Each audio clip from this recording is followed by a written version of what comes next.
Today's review is on Carowinds' 1980 Aero Looping Coaster, Carolina Cyclone. Carolina Cyclone opened at Carowinds in 1980. It was the park's fifth roller coaster and is the third oldest in operation there today. It was aerodynamics 46 of 98 total roller coasters.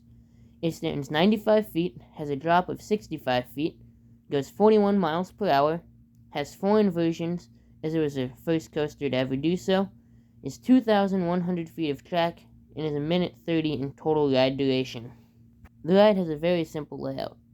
You turn out of the station, go up the lift hill, do a turn, go down the 65-foot drop, complete 2 vertical loops, then into 2 corkscrews, do a helix, and return to the station.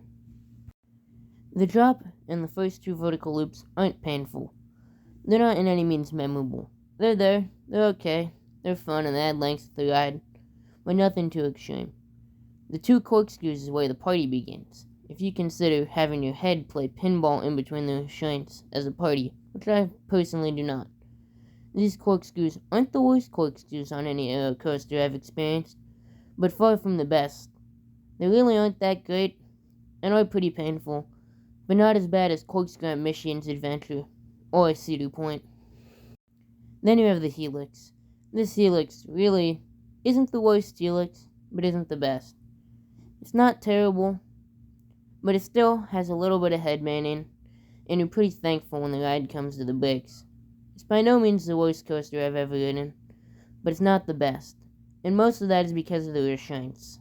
The layout's nothing to write home about, but it's not terrible. It's fun, and for its time, it was rather innovative.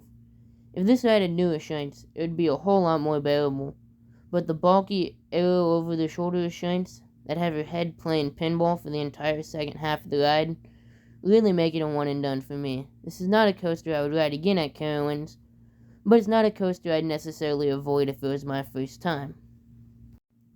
Is it a fun ride? Not necessarily. But is it okay? Yeah. It's a little bit painful, but not unbearable. And it's not the worst ride in the park. I'd ride it once and think it's a very classic coaster, and also beautiful with its new blue color scheme. It's far from the best, but also far from the worst aero coaster I've experienced. It's an interesting, classic ride that definitely has its place in the park. I would recommend heading out to Carowinds for the other rides, and experiencing this at least once to say that you've done it and ride it for yourself, but I wouldn't set your expectations too high. Overall, it's an okay coaster that's slightly on the painful side, but nothing too crazy.